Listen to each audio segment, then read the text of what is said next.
Welcome, everyone, to the Inspirational Business Women Show. I'm so pleased to have you here today to hear from my very special guest, Milana Leshinsky, and we're going to be discussing how to unleash your coaching empire and the 3 stages of building your coaching business.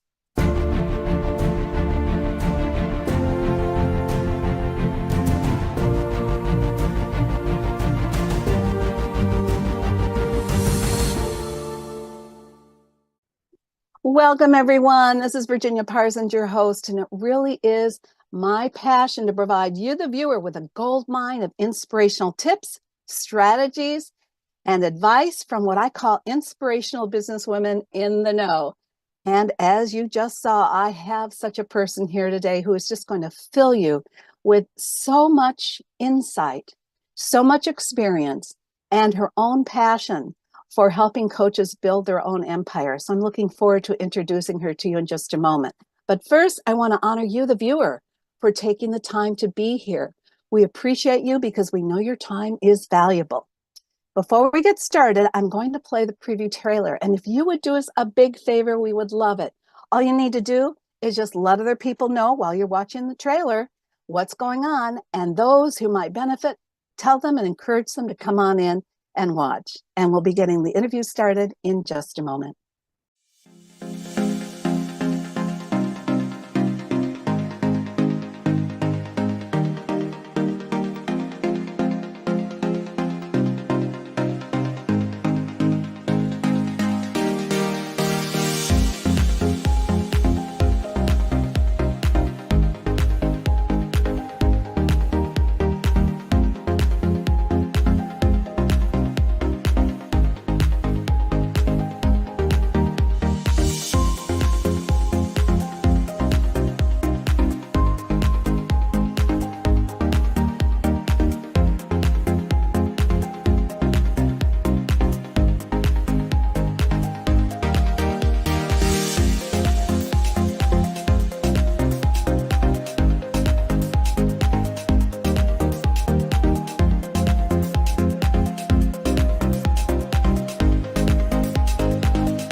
All right, I think you can see we are in for a real treat today.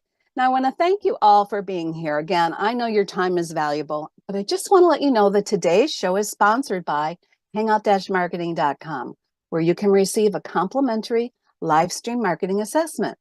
Why might you want to take it? Well, for one thing, it'll only take you a couple minutes, and it really is going to give you insights into how you can better use live stream to brand, grow, and market your business. So go ahead and take that assessment by texting pound success to 775-800-4179. Or if you're out of the United States, simply go to hangout-marketing.com. All right, I want to bring you in and bring Milana in here in a moment. But first, I'm going to give you a brief introduction to what is a 30-year career with Milana. So if you have struggled to build a successful coaching business, today's interview with Milana will truly inspire you. She's a business coach, extraordinaire is what I call it, and I've taken many, many programs from her. And today we'll do a deep dive into the essential journey of building a successful business. Whether you're just starting out or looking to take your coaching practice to the next level, our conversation today is going to provide you with some great insights from one of, I think, the top thought leaders in the coaching industry. Now, what we're going to talk about today is the 3 stages of building a coaching business. We'll be discussing stage 1, which is emerge, creating a strong foundation. Stage 2, which is to build and expand your reach. And stage 3, scaling to amplify your impact. Now, since 2001, Milana has created and sold $9+ million of coaching programs and courses and helped thousands of coaches grow their business without burnout. She walked away from a music teaching career and launched a business that would allow her to work from home and be a mom to her 2 daughters. She also originated the telesummit. She's authored 2 books, Coaching Millions and Simplicity Entrepreneurship.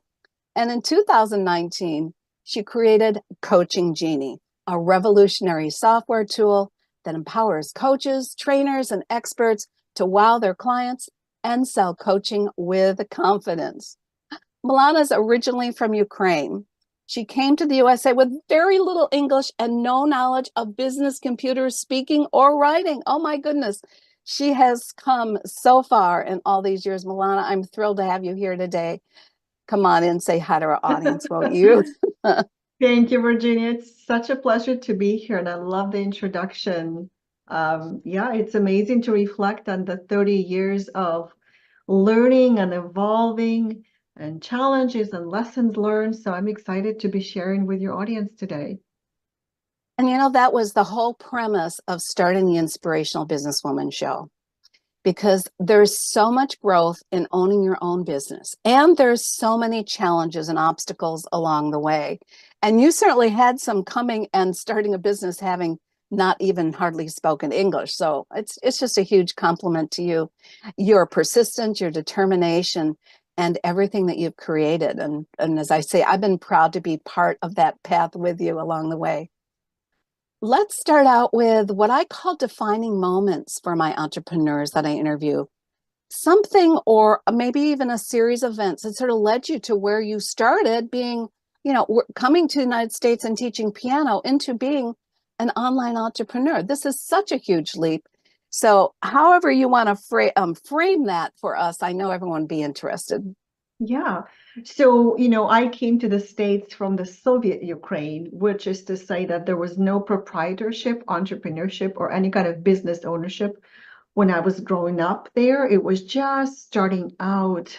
People were starting to open, private agencies and private businesses as I was leaving on my way out. Now, of course, things have changed significantly, and a lot of people own businesses, but I was also a musician, a music teacher. So for me, uh, all I knew was, very hyper focused with my blinders on, completely focused on music. I remember my dad saying, like, all you know is music. All you care about is music. Like, I really didn't care about anything else at that point. I was 19 years old when we came. And so as we were leaving the country and immigrating, my uncle, who already had lived in the States for 10 years by then, said to my family that nobody needs musicians in America. And I was really nervous about that because music is all I knew. I breathed, slept, ate music. That's all, that was my life. So I was really nervous about that. And when I came, I actually said, I'm going to go to music college. I'm going to enroll myself into music major, a community college. And I went in. And as much as I was really passionate about music, I quickly realized that the level of music education in the States was very different, like a very different system. I remember sitting in the class one day. I think it was a music theory class. And I looked at the teacher and I thought to myself, I could actually stand there and teach her, with no ego involved. To me, it felt like I already passed all of that learning in my college. And so that's really the realization that it's time for me to maybe do something different. And so I remember I went to the admissions office and I said, I want to switch from music to business and later to computer information systems. Now, I hadn't seen a computer up until then in my life. And all these kids, all these young kids in my college classes were, already so well versed in how a computer works. And so it was just an interesting transition for me. I grieved a little bit, saying Mm-hmm. goodbye to being to my music career, but I needed to make money and raise my family. And I was already at a place where I had my first child, and my husband was a nursing student at the time, and I needed to grow. So that was a painful decision from going from music to business administration and computer information systems. And as I continued learning about all of these non-musical fields, I took a class in the last semester of my college, and it was called web development. It was 1999. It was just the beginning of the internet. And I fell in love with it because it had to do with that creative self-expression of designing websites, designing graphics, creating, right? So it really fed my interests in terms of creativity. And so that's how I became a web designer. And that was my very first business back in 2000. And, I find this fascinating. In as many years as I've known you, I did not know that part of your story. So I'm so glad we brought this up. Because first of all, I see your piano in the background, and I know you yeah, obviously still integrate that into your life. It is part of your essence. it's in But my office. it's in your, it's okay. It is part of you.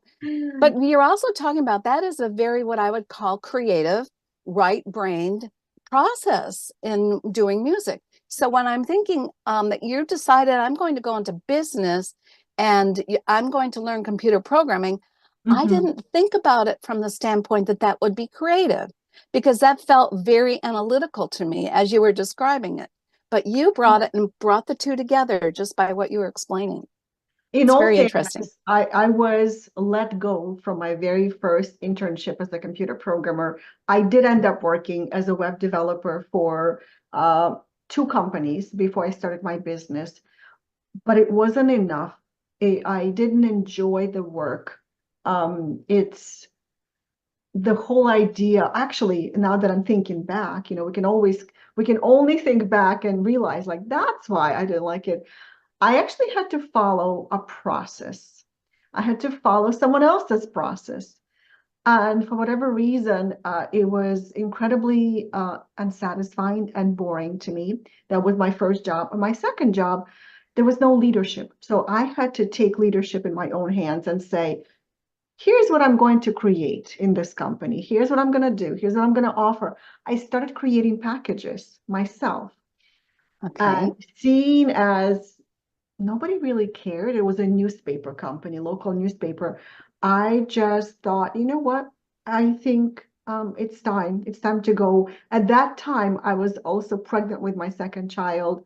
And when she was born, I had to put her into daycare. And I was almost 30 years old at the time. And what started to happen for me, I really wanted to be a mom. I was ready to be a mom and stay at home with my two kids. I would see my neighbor come outside in the morning, roll out her blanket, put her kids on the blanket with books and Uh-huh. crayons. And I would, stick my children into my car and would go to work, drop them off at the daycare and go to work.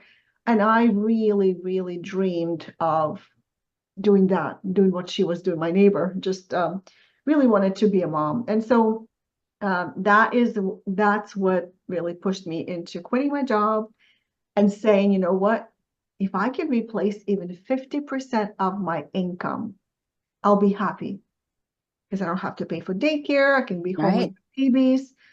And within 3 years, I was already at six figures, which is to say that I tripled my salary just because I came into my own. I was doing what I loved. I was figuring things out. Everything was new and interesting and creative. Um, and so I never went to work. That was my plan B, once I never went to work. Oh, yeah, we know that you went to work, I, just not for I, somebody else. correct. I never went back to my job, Right. um, which was my plan, just in case I can always go back. And I never went back. And so, yeah, that was the beginning of my business, is just discovering the internet, discovering that I love creating and not just music. And that being a mom is my biggest purpose in life, um, to this day. I love it. I love it, Milana, and I love hearing about this. And for all of you who are viewing, I just want to know, did this story all by itself inspire you? And did it help you understand where the inspiration of entrepreneurship even comes from? Because it's an essence of how we evolve. Who would have thought many, many years ago, 30 years ago from Milana, that this was the path that she would take? And look at foundationally, it was because she wanted to be at home with her kids. And yet she said, if I could just 50% my my salary, I'd be doing fine because I'd save daycare. And instead, she went over it by 3 times, if I've got that figure right. Yeah. How inspiring. So you sort of see where the foundation of my shows even come from all these years, because there are so many wonderful stories out there that can uplift other people along their own journey. So I'm so glad that you shared this. And please, if you got value in this, let's hear your gems in the comment section. I want to hear from you. And as we're going forward and we talk about these different stages of building a successful coaching business, and you hear a gem, write it down. Not only will it help sort of stabilize that information for you in your brain, but will help somebody else catch that tip as well. So we want you to be active inside this interview as well. So Milana, I'm just so thrilled to have this foundation.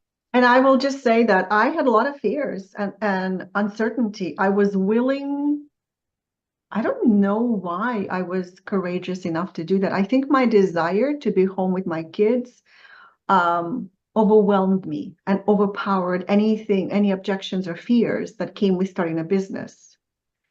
And my mom would call me and ask me, "Do you have food in your fridge?" And I would say, "Yes." My uncle was saying, "Well, everybody learns from their own mistakes," because he just watched me give up a perfectly nice job with benefits. And I had 2 kids at home.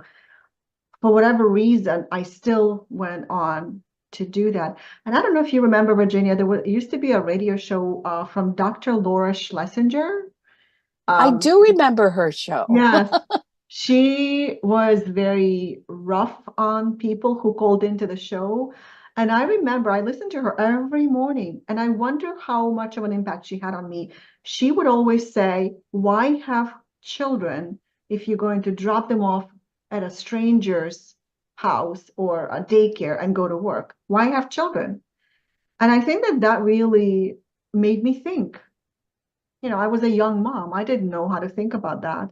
And she definitely made an impact on me. So, yeah, I had a push and a pull from different directions, and it was time. And I had the skills, and my only skill at the time was web design. I could create websites. When coaches started hiring me to do websites, I got really curious about this whole coaching thing. What is coaching? And, there's so many of them out there. And why do they need a website? So I got really curious about it, and I kind of slowly started to learn the coaching space and started to teach coaches how to get clients online with their website, like what you need to have on your website to get a client. You need to promote your website to get clients. It was all around website marketing. And then slowly, I really got interested in the whole idea of being a coach, coaching as a business, and what does it look like, and how clients hire you and why, what those motivations are. And so I got to actually create an association, online association. It was called Association of Professional Coaches and Consultants on the Web, a very funny acronym, ACPOW or ASPOW. Uh-huh. I changed it a couple of times because people were saying to me, "Well, they can't pronounce it," or when they say it, it sounds funny. But that was my first offer to the coaching industry.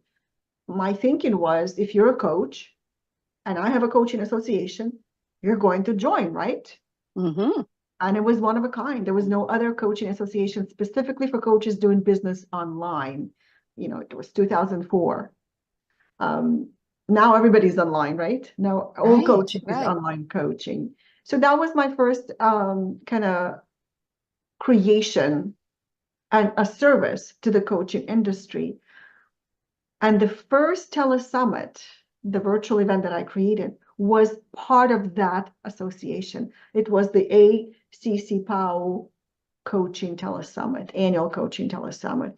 So that was my entry, and having the telesummit pushed my business into 6 figures for the very first time. My family and I celebrated in the most expensive restaurant in my town. And I was on cloud 9 because I was the first and only, at that time, 6-figure earner in my family. That is really wonderful to hear. And I didn't realize that that's where your telesummit evolved from. So, really what I'm hearing is just an evolutionary story. And we never quite know, at least I feel this way, doing what I'm doing in my journey right now, which is broadcasting from deep in the woods by Mount Hood, by the way, Mount Hood, Oregon. You just never know how your path is going to unfold. But if you open your mind to possibilities, and if you use that creative side of yourself to problem solve, ask questions, problem solve, think about what's needed, what are you curious about, you are opening your life to so much more depth in your experience.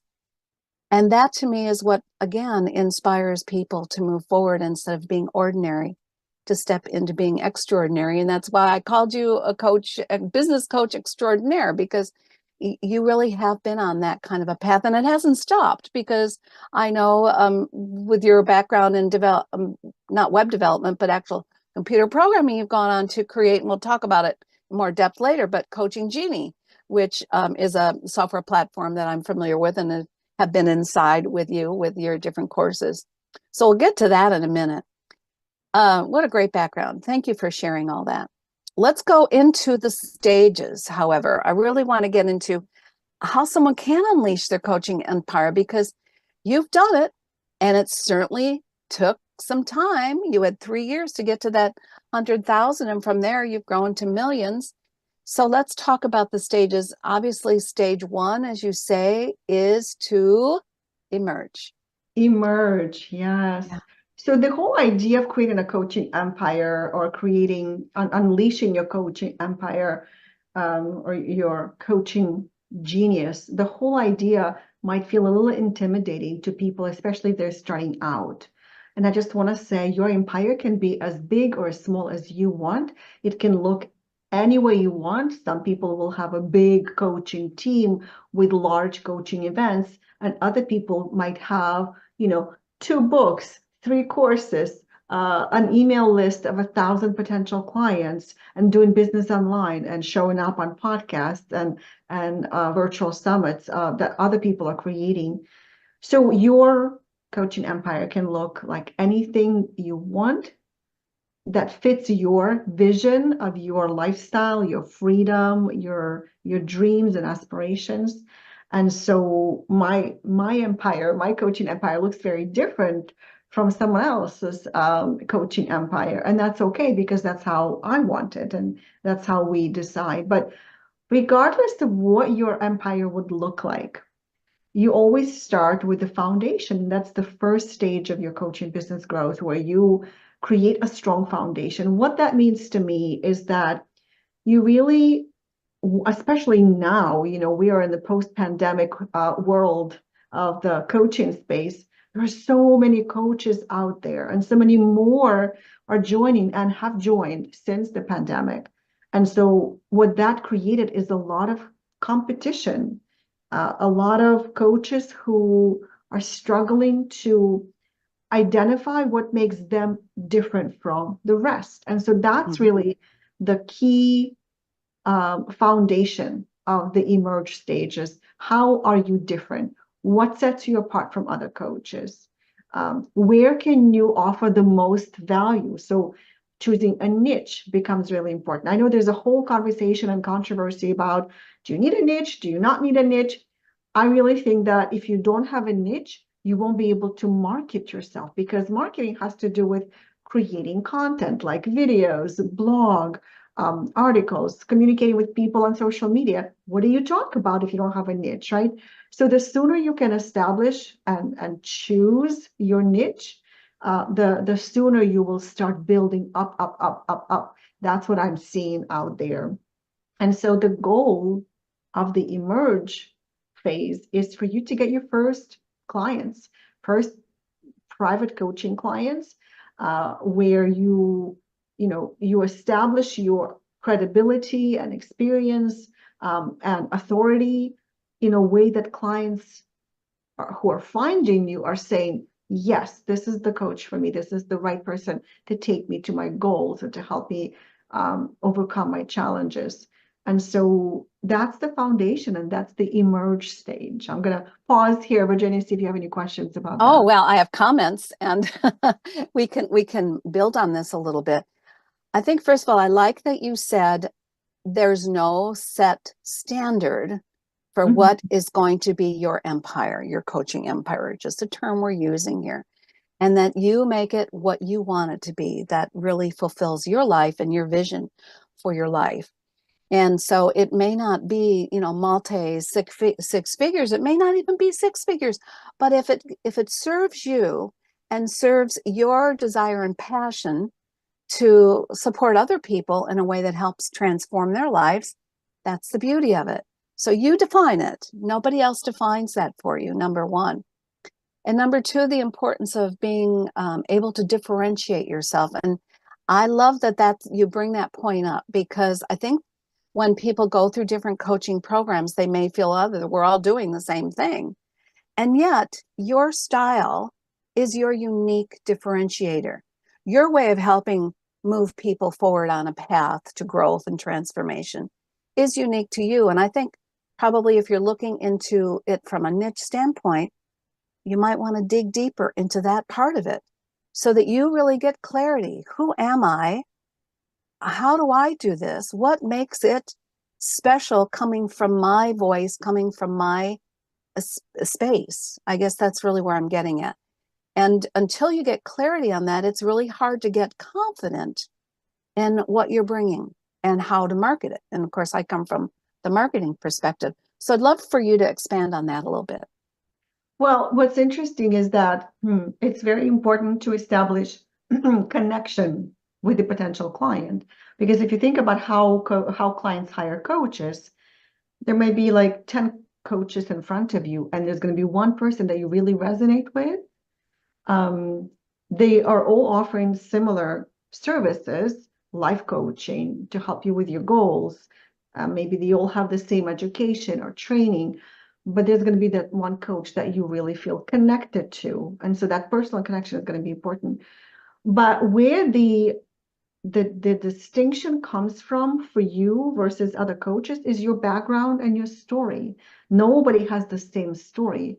You and I both teach marketing, but we have such different backgrounds and come from places, right? We have nuances that will resonate as we share in our story with some people, and not so much with others. And that's okay. That's why we have so many coaches, because there's so many people who need coaching, and they will resonate with different backgrounds and different experiences.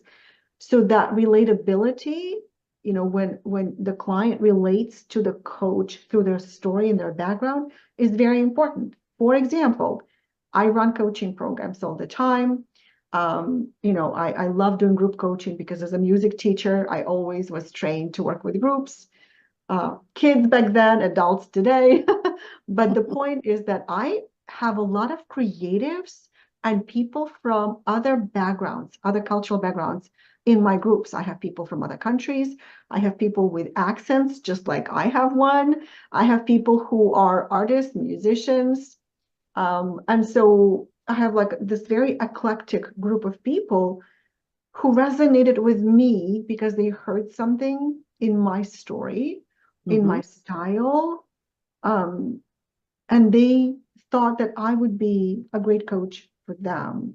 So the more of yourself that you share authentically, as much as this word is a buzzword now, but you share a lot of yourself, the more likely you will attract clients who are perfect clients for you. They will appreciate you and admire you for who you are and who you've been, and they're going to be better recipients of your coaching. So I Oh, would. that's perfect. Perfect explanation. And yeah, that's the primary differentiator. So I have no problem with authenticity. As a matter of fact, I have one of my shows many years ago now, has gotten by far the most views on iTunes of any of them, and its title has authenticity in it.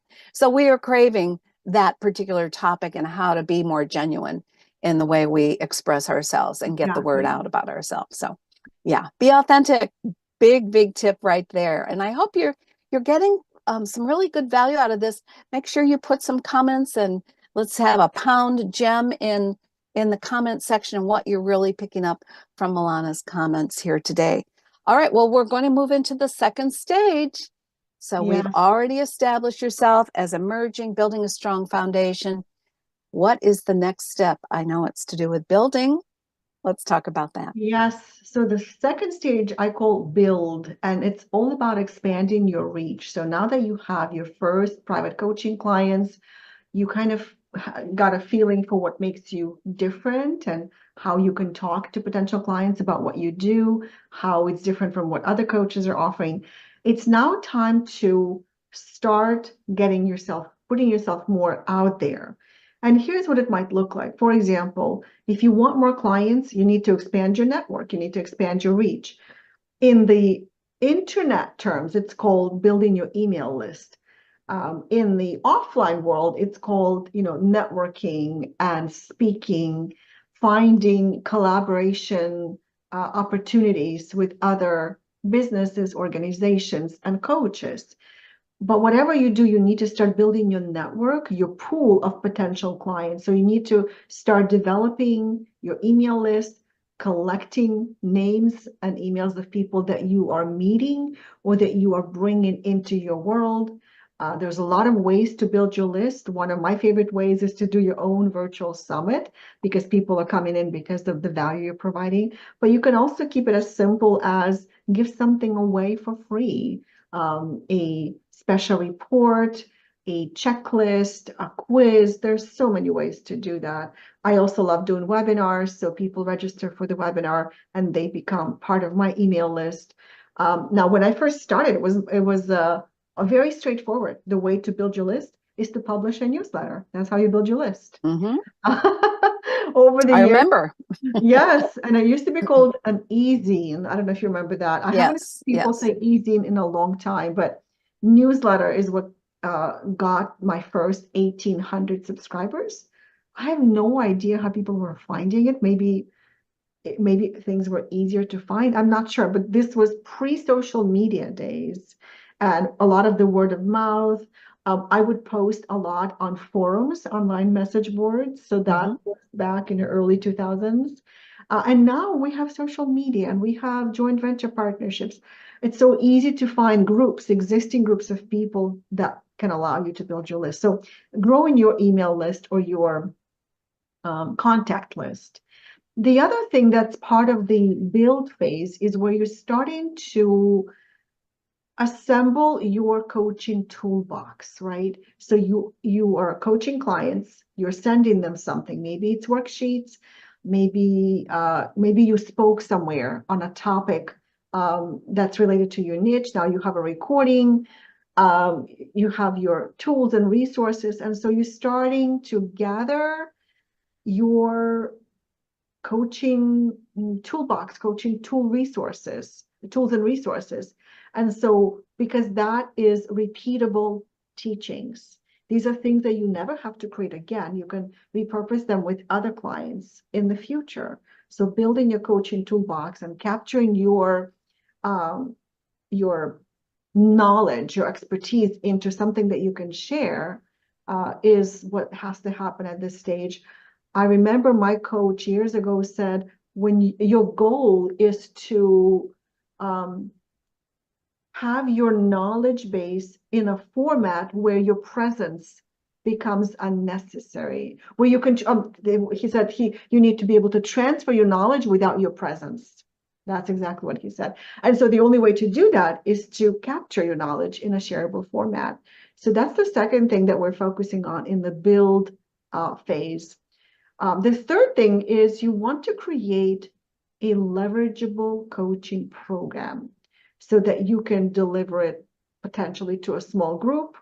You could refine your approach to coaching, have a little curriculum or a blueprint of some sort, but you want to create a leverageable coaching program so that you can leverage your time and expertise by having a roadmap that you created for your clients, whether it's one-on-one or for groups. You now have captured your process in something that can be leveraged and delivered over and over again. So I have a coaching program, and every year, twice a year, it's the same program I deliver to a different group of people. I don't have to reinvent the wheel. I just have to show up and be present with my clients in the group, answer their questions, offer some laser coaching around their obstacles. But it's the same program, makes things so much easier for me.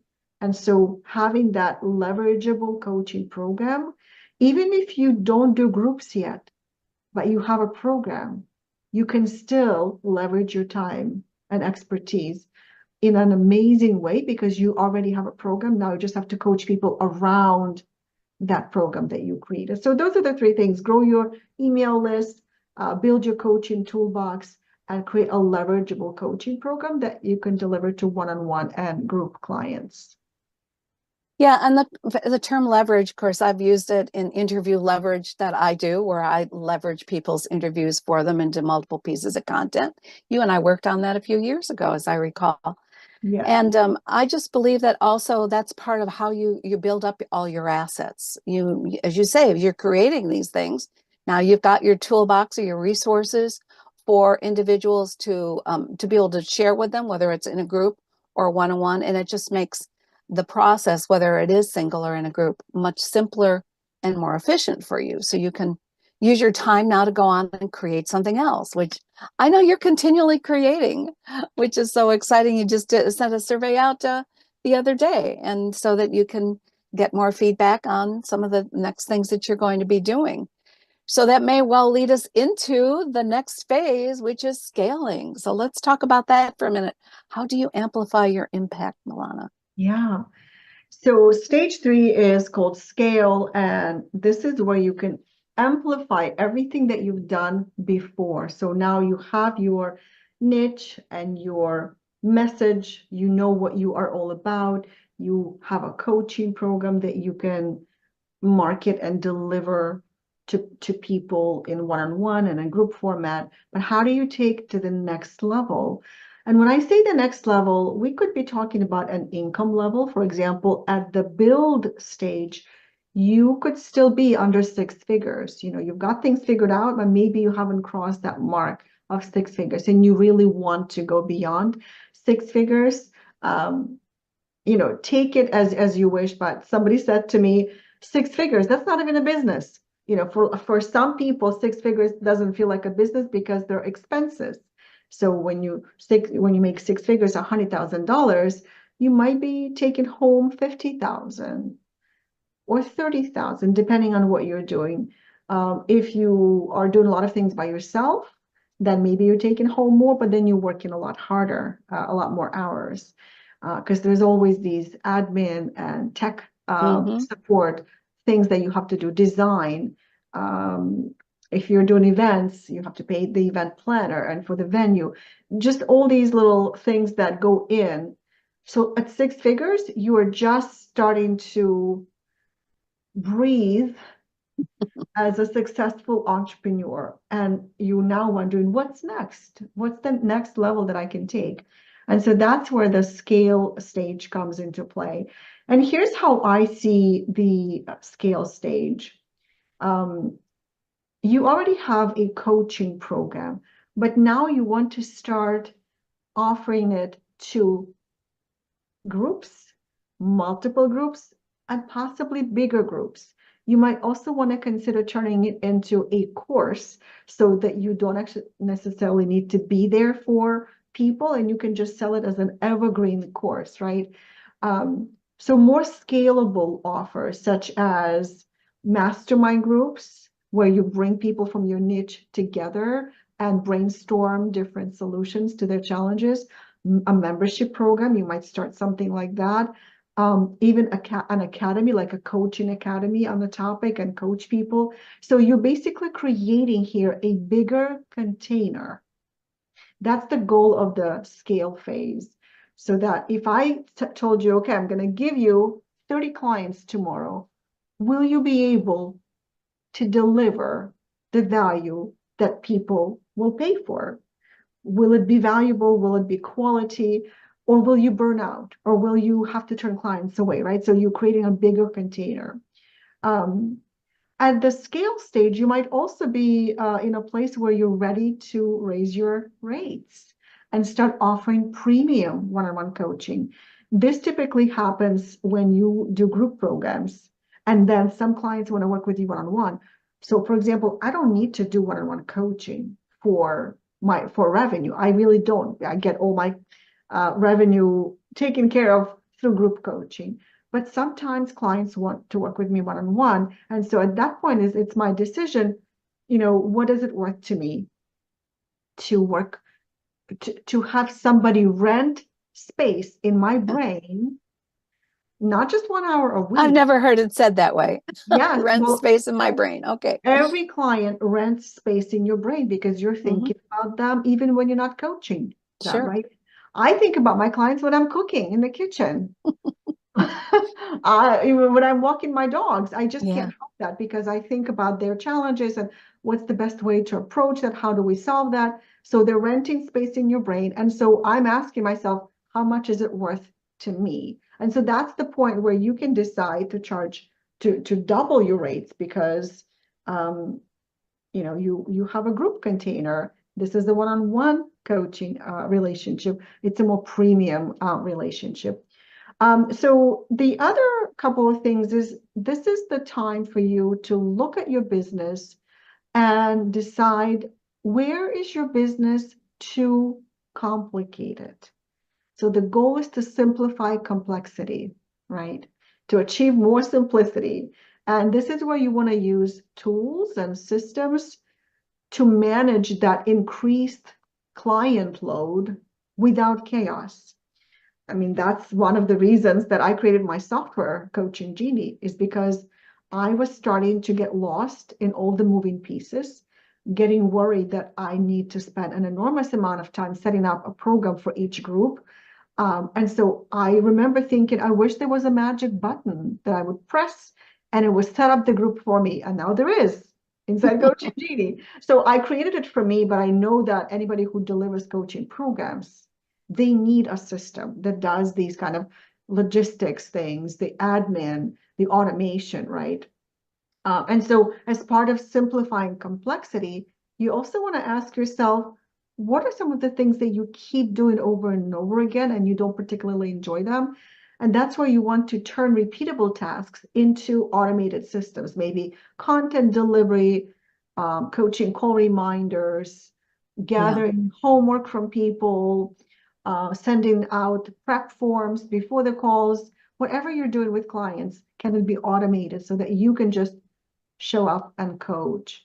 And so those are the things that I would say represent actions at the scale level when you're ready to go to the next level.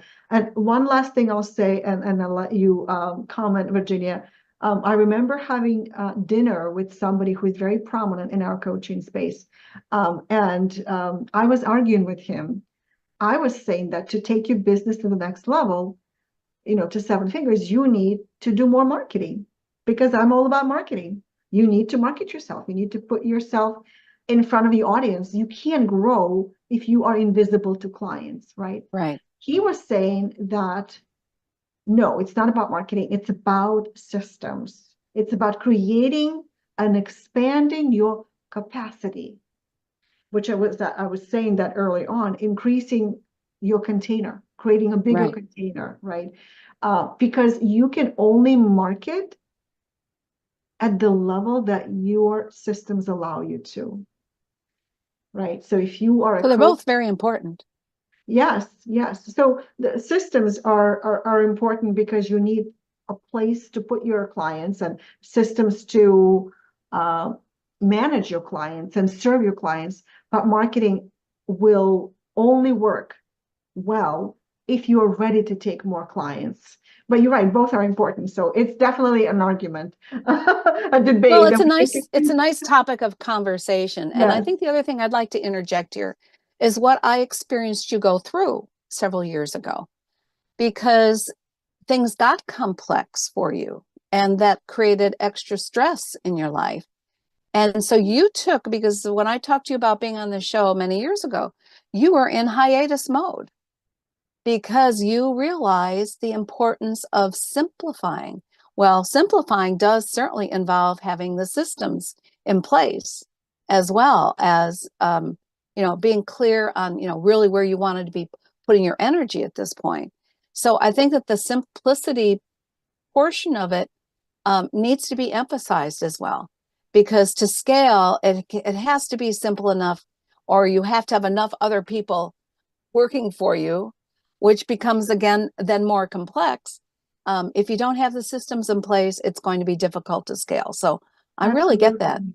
But Well, I'm and glad you took that hiatus to work through that. I did. I definitely had a burnout. I remember sitting in my armchair in the dining room and thinking, am I even an entrepreneur anymore? Because I didn't have a business. I sold my half of the business to my partner, and I had nothing. I had no obligations, no commitments. I didn't have to promote anything or anyone else. I didn't have programs to run or anything to deliver. Um, and so, am I even an entrepreneur? That was my biggest question. And I also remember thinking, when I reached, the holy grail of a lot of businesses is $1 million, that first $1 million, right? When I reached $1 million income, I didn't even notice it. My accountant had to tell me months later when she did my taxes, like, yeah, you are at 1.4. And I was like, what? I'm at seven figures and beyond? That's crazy. I didn't even realize that. And I didn't realize it because I didn't care. I was so tired. Mm. I was so sleepy all the time, and I was so disengaged from the future of my business for some reason at that time that it didn't matter. And so today, reaching $1 million in my business is no longer the goal. I don't ever wake up in the morning and say, okay, what am I going to do today to get to seven figures? Go, go, go, Milana. I don't say that anymore to myself. I used to. Like, what can I do to reach seven figures? That used to be like the obsessive goal. And it is for a lot of people. And so, I turned 50 last year, and I'm looking at my life and I'm thinking, is that really the biggest goal of my life? No. I want to wake up every morning and smile and love what I do. I'm working on my card decks. I love creating card decks because they're so inspirational with the micro learning that I've been working on. And yeah, the $1 million goal is no longer something that is in front of me and I constantly check myself against it. It's really about how much I love being in business and how little anxiety and lack of panic attacks that I now have, which is what I had to Yeah. deal with all those years ago. So yeah, your vision changes, you mature, and your goals and desires also evolve. Yes, they do. Well, I just love hearing about your journey because it Yeah, opens the eyes for other people of some of the things that you've been through, the realizations you've had, the shifts that you've made, because it's ultimately all about lifestyle. it is. It's about lifestyle, and it's about, to me, it's about making a contribution. It's about being of service in some way that aligns with you, with your essence, who you are, and where you really want to be moving forward in your life. So your journey, your path is a wonderful one to hear. Now, we have been on here a long time because it's been a wonderful, fascinating conversation, but you have a gift. I hope you're all here sticking around for this gift because it is wonderful. It relates to Milana's platform. Let me bring it up. Special gift from Milana. Here's where you go. And if you're listening, or if you're just listening and not watching, I want to make sure you grab this. It's shinetips.com/Milana gift, Milana gift, shinetips.com/Milana gift. Milana, share with them what you have waiting for them. Yes. So, Coaching Genie is all about delivering group coaching programs. But when I started selling my platform, my software, I realized that a lot of people didn't know how to do group coaching, what they needed to have in place to be ready to deliver a group coaching program. And so I created a group coaching planner. It's a simple PDF document that gives you a checklist of everything you need to have in place, how to prepare for your group coaching program, so that you don't find yourself things missing when you start your program, right? And most importantly, it really helps you understand how to transition from one-on-one clients to doing groups, because there's some certain things that are changing. For example, your role changes from being a coach to now being a facilitator, a teacher, a mastermind leader, and a human who has to deal with a group of people, which is a little different than dealing with one-on-one clients, right? So all of those tips went into this group coaching planner, and that's where you can find it. Oh, And it sounds wonderful. Yeah. No, go ahead. I was going to say it's free. It's a free gift. Oh, yes, it is absolutely a free gift. That's what a gift is. shinetips.com/Milana gift. Run on over and get it. And it sounds to me like it's going to be appropriate for any stage of business. We've just been through all these stages, and you're really explaining it, that there's a checklist for you, and it does change as your business evolves. So I want to thank you, Milana, so much. I'd love to just sort of finish things up, wrap a nice bow around all this with maybe some final thought, final words of wisdom. If someone takes nothing else from everything that they've heard from you, what do you want to make sure that they take home with them today? Yeah, I would say do what you feel like you need to do in your business right now. This is what you know. This is where you are. When I was growing my business, working with my coach, there were some things that he would say to me, and I just didn't hear them. I wasn't ready. I did the things that resonated with me at the time that I thought were right. And I still would have done the same if I had to go back, because I had to build myself up to being who I am today in order to grow. And so I love what you said at the beginning, Virginia, is that transformation and evolution happens to you as you grow your business. Maybe if I had stayed in the Ukraine as a music teacher, I would have experienced a different type of evolution or transformation, right? But here I am, through the business journey, I became the person who I am today. And so do what you feel you need to do. When it feels right, do it. When it doesn't feel right, don't do it. And when you don't know, wait until you know. That's a quote from a book. I love it. I can't never remember the author, but that has been my guiding principle for growing my business. I love it. When you don't know, wait until you know. Yes, you must be missing some information. Wait until you know. That's right. Oh, this has just been terrific, Milana. Thank you so much. And thank you all for staying with us and sharing your comments and your gems. We really appreciate it. And we'll be back soon. I want to thank you again for being here, Milana. Thank you all. We'll see you on the next Inspirational Business Women Show. Bye-bye now. Thanks so much for watching today. Do you know someone who would be a great guest for our show? Or would you like to be a guest on the Inspirational Business Women Show? Let's shine the spotlight on your expertise. We'll share your story while offering tips, strategies, and advice to our viewers. Expert interviews are a great way to build your reputation as the go-to expert. Go to shinetips.com/IBWS to apply today. Women are waiting for your message, and I can't wait to interview you.